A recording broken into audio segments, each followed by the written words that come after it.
നമസ്കാരം. ഒരു സുമംഗലിയായ സ്ത്രീ ശ്രദ്ധിക്കേണ്ടതായ ചില കാര്യങ്ങളുണ്ട്. അതിനെപ്പറ്റിയാണ് ഇന്നിവിടെ പരാമർശിക്കുന്നത്. സ്ത്രീകൾ സാധാരണ കുങ്കുമച്ചെപ്പിലായിരിക്കുമല്ലോ തൻ്റെ നെറുകയിൽ തൊടുന്ന സിന്ദൂരം വയ്ക്കാറ്. ആ സിന്ദൂരം വേറൊരാൾക്ക് തൊടുവാനായി അതിൽ നിന്ന് കൊടുക്കാതിരിക്കുക.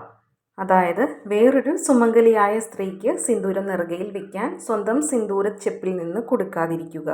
അതുപോലെ തന്നെ താലിമാലയാണ്. താലി എപ്പോഴും കഴുത്തിൽ അണിയേണ്ടതാണ്. താലിമാല ഒരിക്കലും ഊരി വെച്ച് നടക്കാൻ പാടുള്ളതല്ല.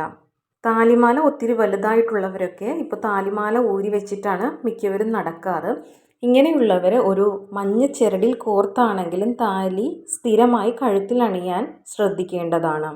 അടുത്തതായി സ്വന്തം വിവാഹ വസ്ത്രമാണ്. സ്വന്തം വിവാഹ വസ്ത്രം മറ്റൊരു സ്ത്രീക്ക് അണിയാനായി കൊടുക്കാൻ പാടുള്ളതല്ല. നല്ലൊരു ദാമ്പത്യ ജീവിതം ആഗ്രഹിക്കുന്ന സ്ത്രീകൾ ഈ 3 കാര്യങ്ങൾ ശ്രദ്ധിച്ച് ചെയ്യേണ്ടതാണ്.